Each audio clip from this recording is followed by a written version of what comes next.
Gasvryheid bou brûe. Wat sou jy gedoen het as jy weet daar is 'n engel by jou voordeur? Of die persoon met wie jy gesels of wat binne jou gesigsveld kom, 'n engel is?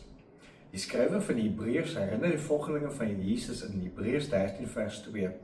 Moenie nalat om gasvry te wees nie, want deur gasvry te wees, het sommige mense sonder dat hulle dit geweet het, engele as gaste gehuisves. Nou, die skrywer van die Hebreërs skryf nie vir mense wat in weelderige wonings bly nie. Hy skryf vir 'n gemeenskap van mense wat geweet het wat dit beteken om uitgestoot, vervolg, selfs vergeet te word. Juis hulle word aangesê om gasvry te wees. Nou, in die antieke Middelterreense wêreld was gasvryheid 'n heilige plig. 'n Vreemdeling aan jou deur moes letterlik onder jou beskerming kom. Abraham het onder die eikebome van Mamre 3 mans ontvang, kos gegee, gedien en ons lees later, dit was God self, sê Genesis 18. Lot het engele verberg.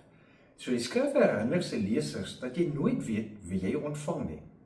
Gasvryheid is baie meer as 'n bord kos.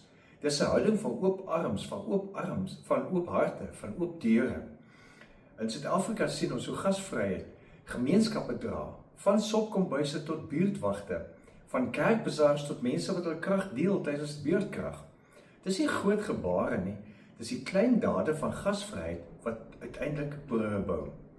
Wanneer jy iemand inneem, of dit nou in jou aandag is, of jou tyd is, of in jou motor, of in jou huis, word jy draer van God se teenwoordigheid.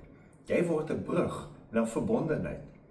In die positiewe sielkunde word gasvryheid verbind aan pro-sosiale gedrag, wat welstand verhoog en gevoelens van betekenis versterk. Met ander woorde, wanneer jy gee, wanneer jy gasvry is, word jy self ryker.